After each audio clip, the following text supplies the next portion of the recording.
Here's the other thing I would tell you. You can make a difference by engaging the media. If you as a public affairs professional have your right Google alerts or whatever it is that you want to utilize in order to gain knowledge of when a story hits, or if you don't have a heads up that it's going to hit, and I'll talk about that. When do you engage on a story? I'll ask somebody, when do you engage? When should you engage the media on a story? Before it pops. Okay, if it pops, let's say it popped like this one. Should you engage? What should make you engage on a story?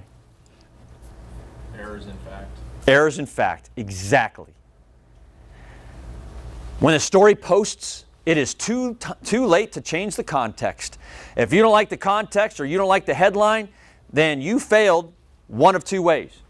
You failed because you didn't engage when you had the chance to engage, or you failed because you don't have a relationship with that reporter, that journalist. You change context through relationships up front. Those relationships allow you to have the mutual respect and access with each other to be able to ensure that you can put that puzzle piece in with that reporter, that journalist, so they can put a more contextually accurate story together and put it out there.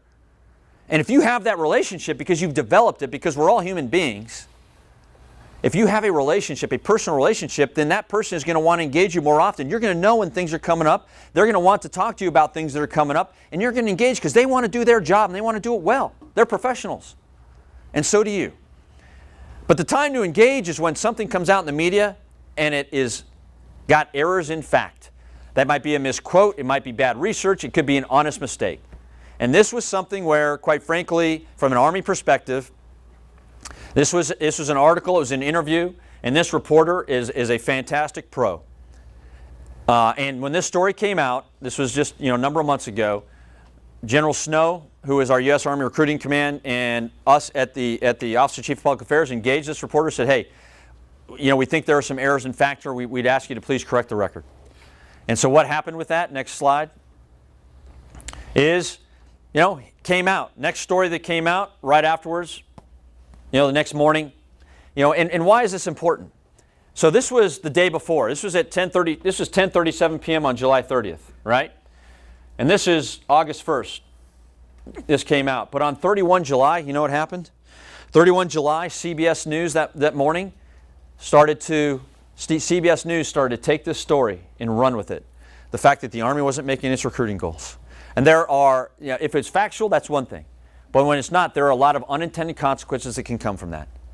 And so immediately by engaging, what we did by engaging with Tom Vandenbroek in USA Today, we talked about this and got it, what we thought was the rest of the facts put into the story, fill in those puzzle pieces, and make it an accurate story demonstrating that we are going to, I would say we did more than claim progress. We made it. We made our 59,000. That's a fact. And I still see people who think we don't because of the original story out in the media, and we still go back and correct them. But the point is the unfactual national level story that started to get TV media in the morning in the AM news shows, national AM news shows, quickly went off, gone, because we engaged with the facts. So just something to think about.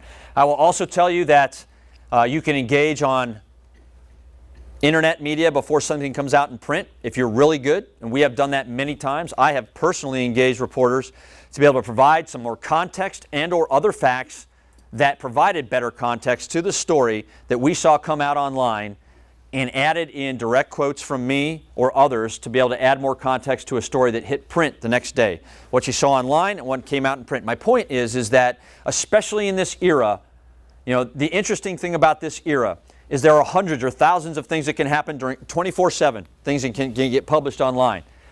But the beauty is it's not the time when once a story hits print, you're done. You can't do anything about it every 24 hours once it comes out every morning like it used to.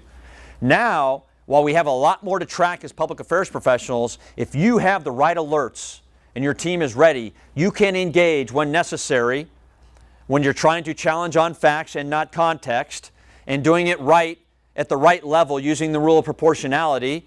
You can affect a story and make it more factually based and balanced than what comes originally out on the internet. You can affect this.